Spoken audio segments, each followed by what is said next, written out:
Assalamualaikum warahmatullahi wabarakatuh. Selamat malam, salam sejahtera untuk kita semua. Shalom, Om Swastiastu, Namo Buddhaya, salam kebajikan. Izinkan saya memperkenalkan diri, Taruna Madya Poltekip Angkatan 55, nama Daniel Tawiner Barus, STB 4418, Prodi Teknik Pemasyarakatan kelas B. Pada kesempatan kali ini saya ingin mempresentasikan hasil dari materi saya, yaitu mengenai sistem database pemasyarakatan terkait pembinaan kemandirian.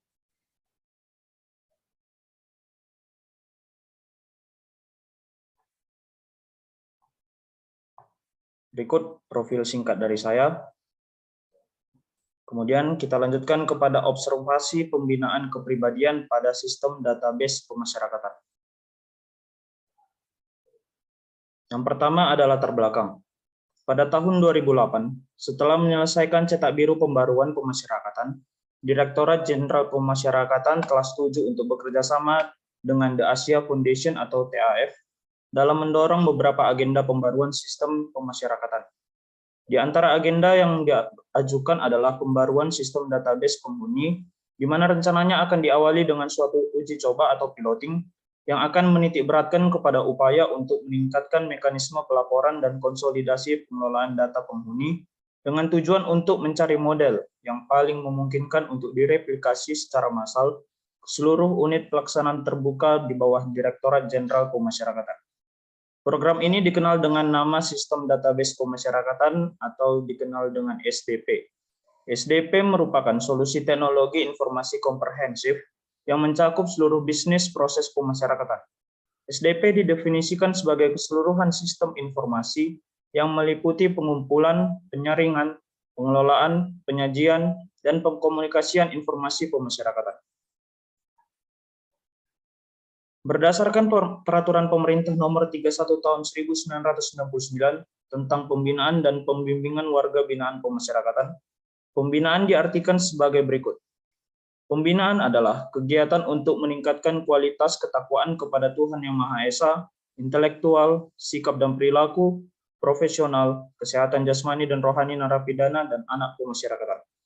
Pembinaan narapidana dalam sistem pemasyarakatan pada hakikatnya berorientasi kepada pembangunan manusia seutuhnya, yang berarti terdapat hubungan yang erat dengan program pendidikan masyarakat seperti kelompok belajar paket A dan kelompok belajar usaha, dan bertujuan agar mereka kelak setelah selesai menjalani masa pidananya tidak lagi melanggar hukum serta dapat ikut berpartisipasi dalam pembangunan. Selanjutnya mengenai hasil observasi. Ada beberapa menu yang terdapat pada modul pembinaan, antara lain sebagai berikut.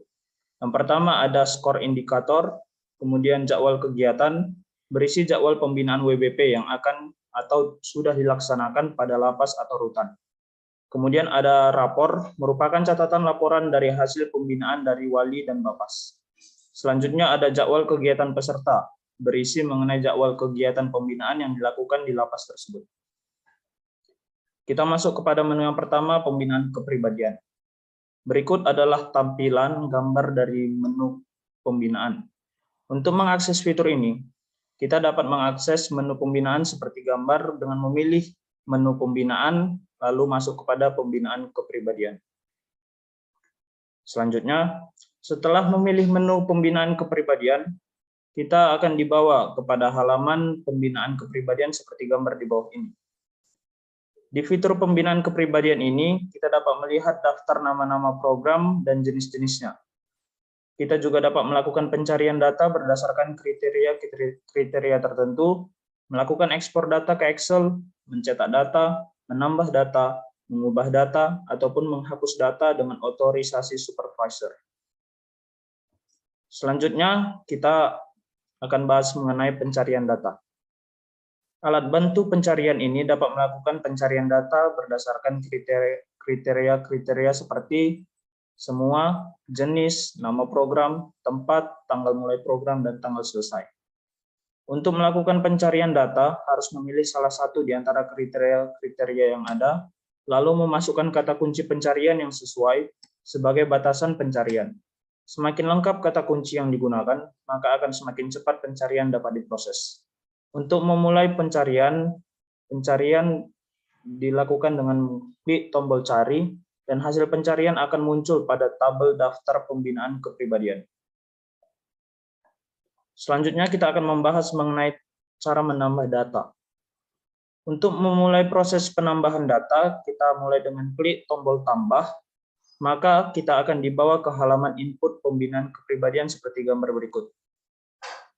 Pilih jenis program berdasarkan pilihan jenis yang ada, lalu isi semua file yang ada pada form input pembinaan kepribadian. Selanjutnya, kita akan membahas mengenai tambah daftar hadir. Untuk menambah daftar hadir, klik tombol daftar WBP, maka akan muncul jendela browser baru yang berisi daftar nama-nama WBP seperti yang ada pada gambar di sini. Setelah daftar WBP, kita klik pada checkbox untuk memilih WBP. Kita juga dapat melakukan pencarian data pada halaman tersebut. Setelah memilih beberapa WBP, klik tombol daftarkan.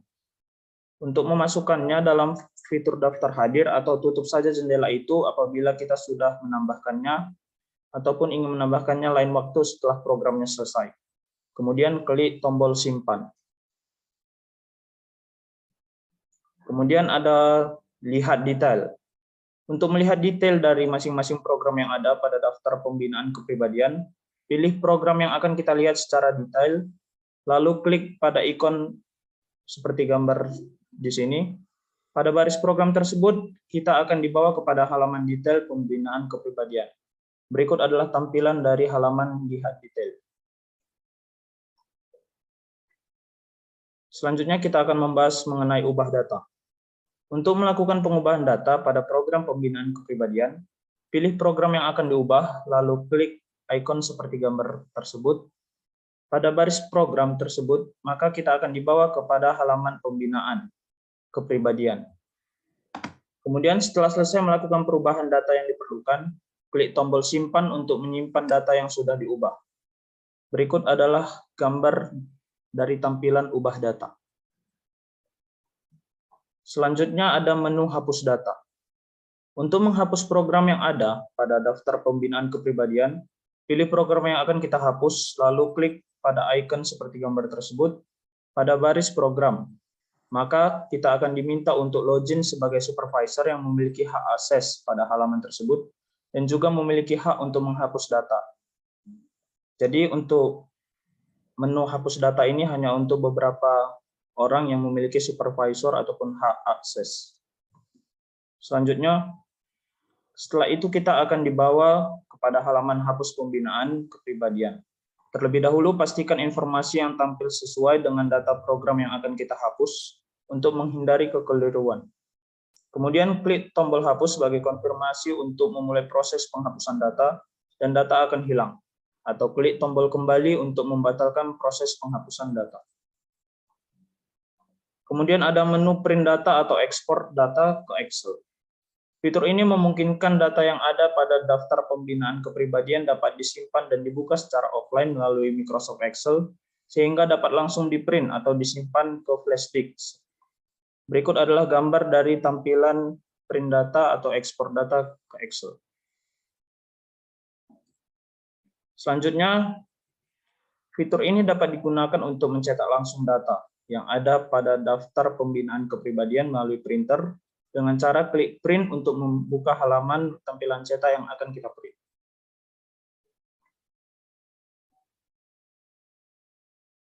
Selanjutnya, berdasarkan hasil observasi yang telah saya lakukan, terdapat beberapa kendala yang dialami saat menggunakan sistem database pemasyarakatan ataupun SDP pembinaan.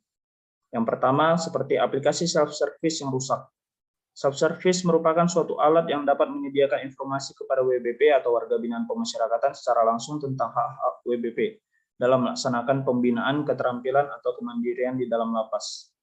Kemudian terdapat kendala masalah teknis dalam penginputan data warga binaan saat melakukan atau melaksanakan pembinaan.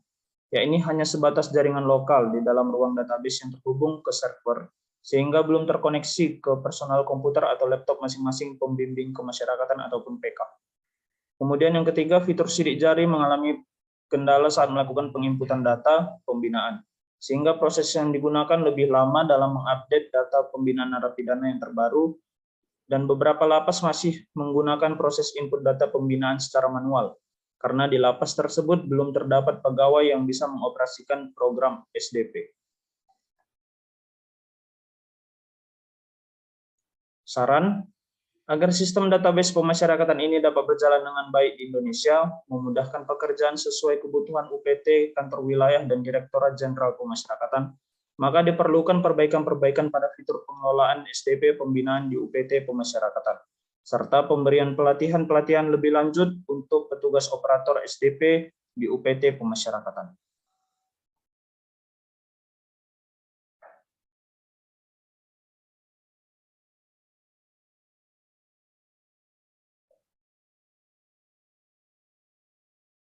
Baik, sekian dari presentasi saya, namun sebelum saya tutup, saya akan menunjukkan ataupun menampilkan contoh praktik dari SDP pembinaan.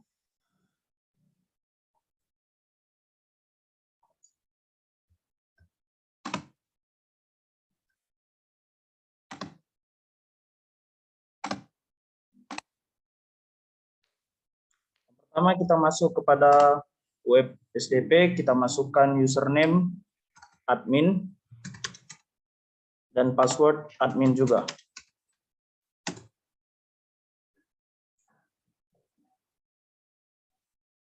Kemudian setelah kita berhasil login, di menu SDP terdapat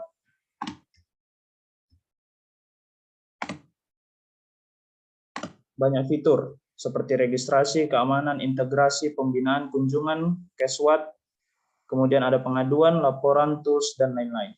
Di sini kita akan membahas terkait pembinaan, lalu kita pilih pembinaan kepribadian seperti yang telah dijelaskan pada slide PPT yang tadi.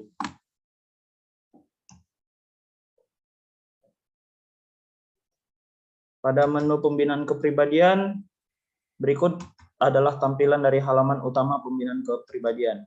Di sini terdapat jenis-jenis pembinaan kepribadian seperti intelektual, kesehatan jasmani dan rohani, kesadaran berbangsa dan bernegara, ketakwaan kepada Tuhan Yang Maha Esa, kemudian dan lain-lain.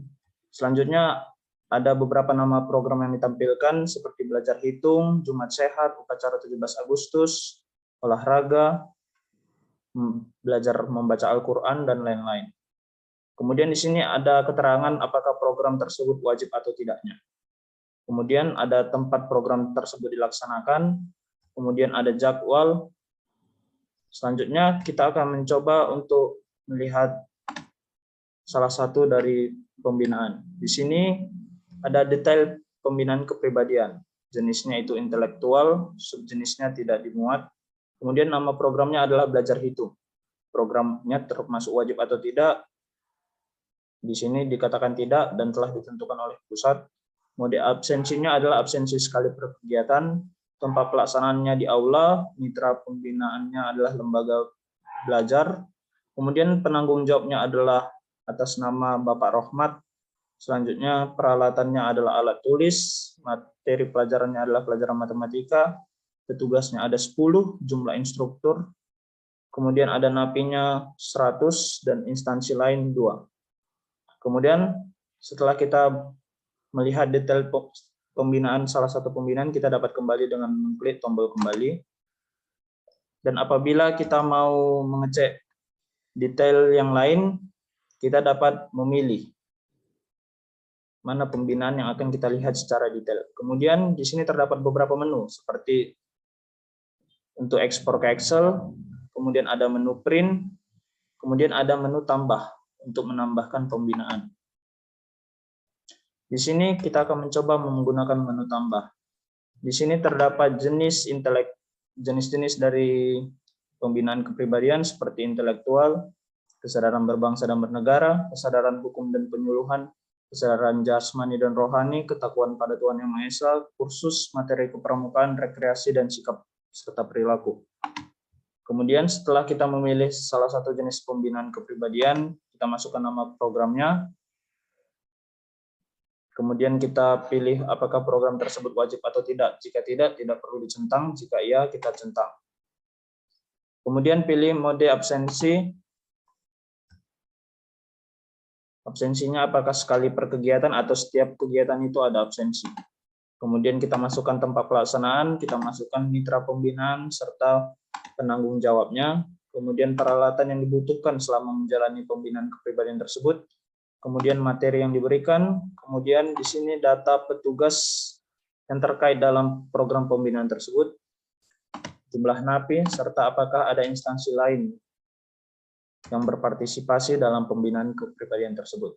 Selanjutnya kita simpan, lalu setelah selesai menyimpan, kita akan kembali. Dan seperti yang ada di sini, untuk program wajib, bisa dimasukkan ya atau tidak. Kemudian untuk menu penghapusan seperti yang dijelaskan di PPT tadi, hanya untuk beberapa orang saja yang memiliki hak akses ataupun disebut dengan supervisor. Baiklah, demikian dari hasil presentasi saya terkait SDP pembinaan kepribadian. Apabila saya memiliki kesalahan, mohon dimaafkan. Sekian dan terima kasih. Wassalamualaikum warahmatullahi wabarakatuh. Shalom, Om Swastiastu, Namo Buddhaya, salam kebajikan.